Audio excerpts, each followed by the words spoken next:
या संदर्भात चर्चा करण्यासाठी आपल्यासोबत काँग्रेस प्रवक्ते अतुल लोंढेजी जोडलेले आहेत। अतुलजी, लोकशाही मराठीमध्ये आपलं स्वागत आहे।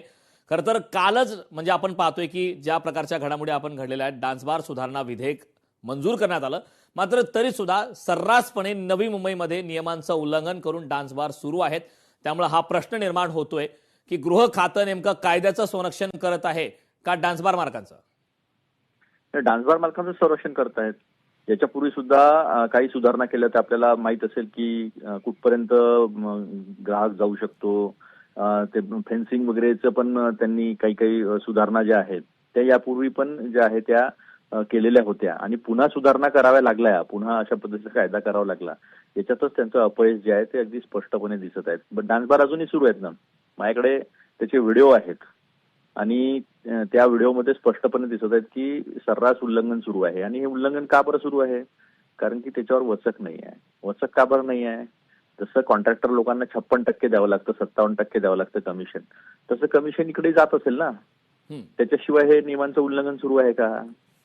कोणाचा तरी पाठिंबा असल्याशिवाय, एखाद्या मोठ्या नेत्याचा सत्तेतल्या पाठीवर हात असल्याशिवाय अशा गोष्टी होऊ शकत नाही। त्यामुळे स्पष्टपणे दिसून येतं की हे फक्त धूळफेक आहे ही, आणि बाकी जे करायचं आहे म्हणजे जेवढे कायदे केले तेवढे पैसे जास्त, तेवढा हप्ता जास्त, अशा पद्धतीचा हा प्रकार आहे। नाही तर कायद्याची काही गरज नाही आहे। जे आहे त्याच्यामध्ये जर कठोरपणे त्याची अंमलबजावणी केली तर हे शक्य नाही आहे।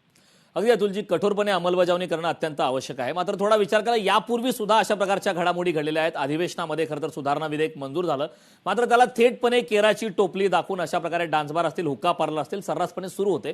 आता एक प्रश्न निर्माण होतो की आपण विरोधक म्हणून आपली आगामी काळात काय भूमिका असणार आहे? कारण विधेयक मंजूर होऊन सुद्धा सर्रासपणे डान्सबार सुरू आहे। नाही, आमची भूमिका स्पष्टपणे या गोष्टीला विरोध आहेच ना। हा कायदाच आम्ही केलेला होता।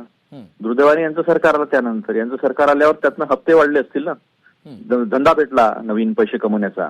कारण की जेवढे कायदे कराल तुम्ही आणि त्याची जर अंमलबजावणी झाली नाही तर तो मग इन्कमचा मार्ग बनतो ना। तो इन्कमचा मार्ग बनलेला आहे यांना, मस्त मजा येते त्याच्यामध्ये। त्यामुळे हे सगळं होत आहे। पाहिलं ना काल नांदेडचा पूल कसा पडला खाली? हे सगळं हे टक्केवारीच आहे। टक्का सरकार आहे, टक्का सरकार, टक्केवारी सरकार। टक्केवारी सरकार असल्यामुळे त्याचा खामियाजा जो आहे तो सामान्य जनतेला भोगावा लागत आहे।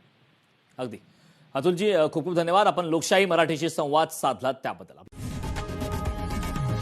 लोकशाही मराठी ऐका, पहा, जागरूक रहा।